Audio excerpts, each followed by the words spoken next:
Hello and welcome to another model building workshop. I'm Mr. Allen coming to you from the Smith Hill Library here in Providence, Rhode Island, and we're looking at the Tamiya kit of the Sd.Kfz 223 Leichter Panzerspahwagen FU for Funkwagen, which is a radio car. Funkwagen sounds like something George Clinton and Parliament Funkadelic would drive, but in German, it's a radio car. So this armored car, as you can see, has this large radio antenna on top. Not all of these cars are built this way. Some of them were built without that apparatus, but in this particular case, this is the radio version of this car. And this was considered the eyes and ears of the panzer divisions in the early years of World War II. So these had different radios to communicate with frontline troops, and some of these even had shortwave radios where they could communicate with aircraft to help coordinate air-ground cooperation. So these armored cars often belonged to different Panzer and Panzer Grenadier divisions, and they went out there and they provided the crucial reconnaissance scouting roles. So in a previous episode, we talked about the 222 armored car, which was armed with a 20mm gun. This one just has the MG34 machine gun in it. Since this was mainly to do other scouting duties, this wasn't so much, heavily armored, or armed, I guess I should say, as like the 222 was. Let's take a look at the kit. So this one is kind of packaged. You get a lot of options with this kit, but it's kind of packaged as a Afrika Korps vehicle, and your crew member is as such in the Afrika Korps uniform. He's got the laced up boots there, tropical cap. So your turret ring it's very small, and I believe on the updated release of this kit, a lot of these parts are now done in photo etch. I think some of this is in photo etch now, and I know the screens are. So the screens here, this is the old kit.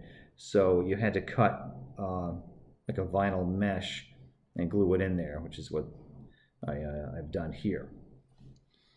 So there's the radio mast is here, kind of like a clothesline style, which is typical of the early 30s. And there's your MG34 down the bottom, which is one of the weak parts of this kit, in my opinion. That machine gun, if you can only see that. And I'll put it on the table and get a better view of that afterwards if I can. So that is not a terribly detailed machine gun. So it's something that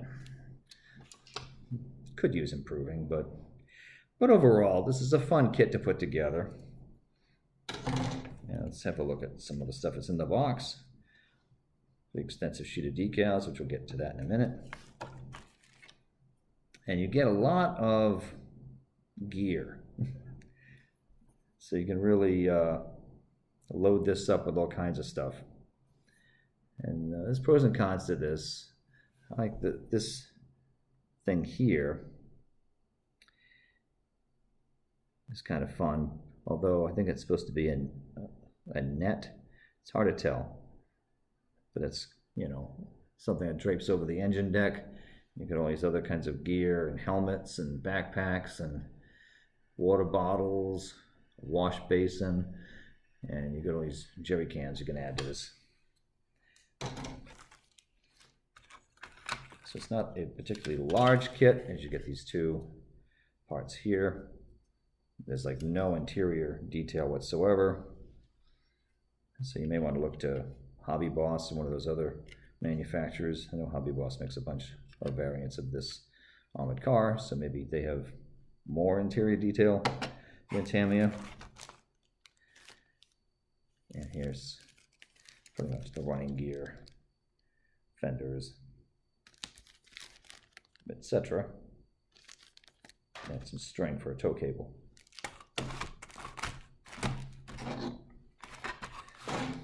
Let's have a quick peek at the instructions here. So there's two that came with this kit. I got one in English and one in Japanese. So nice history here and a good diagram explaining how these units operated. Put it back here with the decal placement. This is kind of an early Tamiya style, where they just show you the different units you have to work, that you could work with. Explanation of what some of these units markings are. And kind of placement there. Trying to think how much further they go with this. Yeah, just as German markings generally consisted of divisional marks and tactical marks, and the Afrika Korps used its own mark in addition to them. So does it break down? Yeah, it does. So it does give you an indication of the 15th and 24th. 15th and 21st Panzer divisions are Afrika Korps units, and it does tell you like the 5th Panzer division, or it says tank division here. Then the tank division Grossdeutschland, the Waffen SS 1st SS is here. Actually, I don't think that's accurate. Yeah, I don't know how accurate that is. Looks like that's the 12th actually, but and then there's the 2nd SS division. So to show those, it just explains that some of them are in Europe and some of them are in Africa. So there's a brief write up here on the painting, and they leave this pretty vague, you know, that you know, in Africa they wore the dark yellow camouflage, which isn't exactly true. They had a slightly different tan for that. And the red, brown, and dark yellow, you know, camouflage, and dark green. Then there was, yeah, this is kind of odd how they explain it. Anyway, I think those of us that built a lot of these models already know about camouflage and paintings, but they don't give you the best explanations of it here. And no patterns are shown here of different ways of doing it. So anyway, that's something you could look up. And I think we mentioned that in the episode with the 222, that there's many different ways you can paint one of these guys. Because you can do the German gray, which is certainly, you know, what they used through, you know, the first half of the war. You get the Afrika Korps colors, and then you've got all of the camouflage patterns with the, you know, like I said, the yellow, the brown, and the green for all of the, you know, European campaigns after 43. So I think I'm preaching to the choir here, but anyway. Typical style instruction sheet that they do, get your parts breakdown, which is kind of handy to make sure you get all the parts. Then it gets into putting the chassis together. You have a driver if you want to use them, though I don't know if you would see him or not. It's only a half figure. Yeah, I don't even know if he'd be visible. Maybe you could see him from the top. And then there's a few other parts there. For the turret assembly. The turret assembly is extremely minimal. Like I said, I don't know if the updated version from Tamiya or if the Hobby Boss one has more to that. It's very basic here. You have the template here for cutting the mesh. Like what I had done is made a photocopy and then got an X-Acto blade, you know, tape the mesh over this and then cut accordingly. And then the last step here basically is how do you want to put, well, the radio, and then how you want to put all of the extra gear on if you so desire. And then this odd diagram of the flag, of the Nazi flag, so you can drape that on the back. But I find that puzzling. I think, I don't know what if they wanted you to cut this out and use it, they shouldn't have written on it. But anyway, I'm not sure why they did this, since this is banned in most of the world. You know, that emblem. I'm not sure why they put that loud and proud here, but I know it's for the, you know, historical accuracy and so forth of the kit. But yeah, it does shock me that that is so prominent there. I mean, I know it's on the decal of the, oh, this is interesting. I got something I can point out in a second.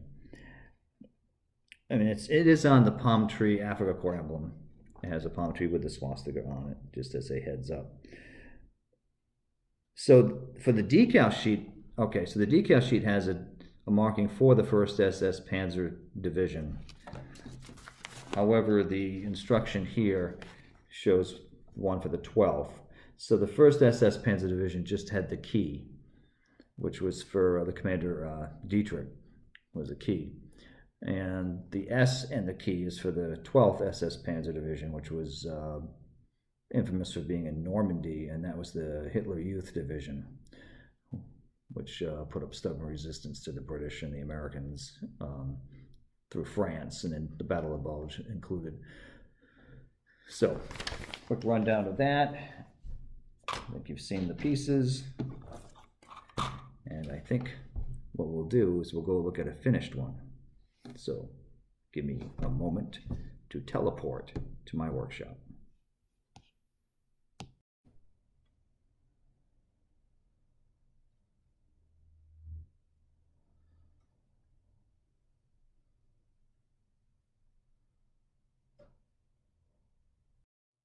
And presto, here we are at my basement studio in Providence.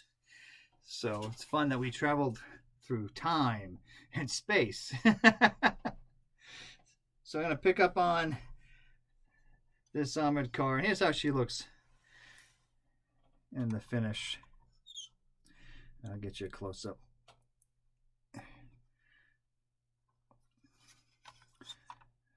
So as you can see, I did it in the overall Panzer Gray. I opted not to use the figure that came with the kit, although that's a pretty good figure, but I wanted to do it in the European Gray.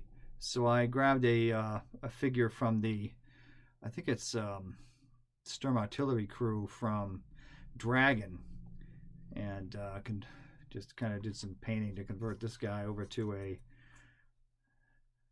Panzer crew uniform here. And got him in there.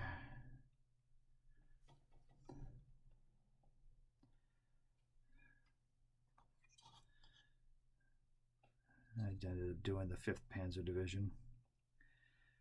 I used the beret because I'm working with the early period still of the war. This probably would have been Greece in 41. The beret kind of got phased out sometime during 41. Some of them were still being worn during the invasion of Russia that summer. So you can see this is a pretty nice kit overall. I mean, there are some things that I'm sure that they've improved upon with the Hobby Boss kits. The screens, for example. And there's an interior that this doesn't have. The old Tamiya kit doesn't have that. So, and I added the netting, which is kind of fun looking. I think I left it removable. So, because it fits on pretty easy and it's not hard to take off.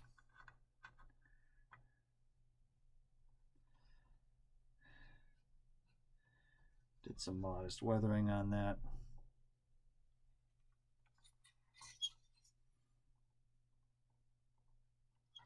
It's got the jerry cans in front.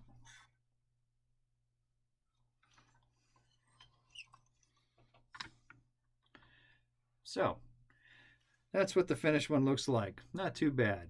I'll give you a close-up in just a second here. Hold on. So here she is. Oops. Trying to hold this steady here.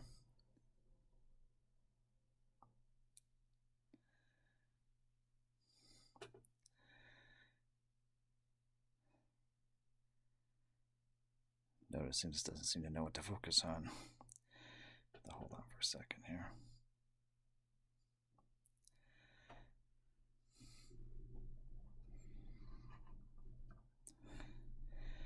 Notice I got some touch-ups to do here still.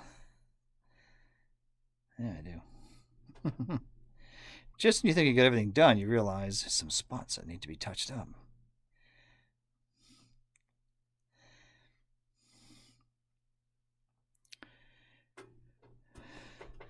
So as you can see there, the grates on the top of the turret there.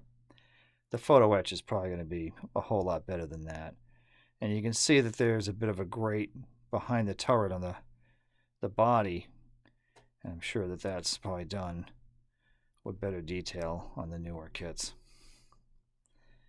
by Hobby Boss. Although Tamiya does make the photo etch version of this. I'm talking about the doors to the turret, the grates there, the screens. So perhaps they've done a lot more to this kit. I haven't seen the rest of that to know how much they've done. And I got paint left to do right up there.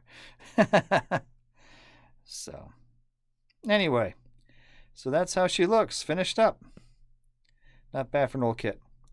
All right, have a good one. Take care, and keep on modeling.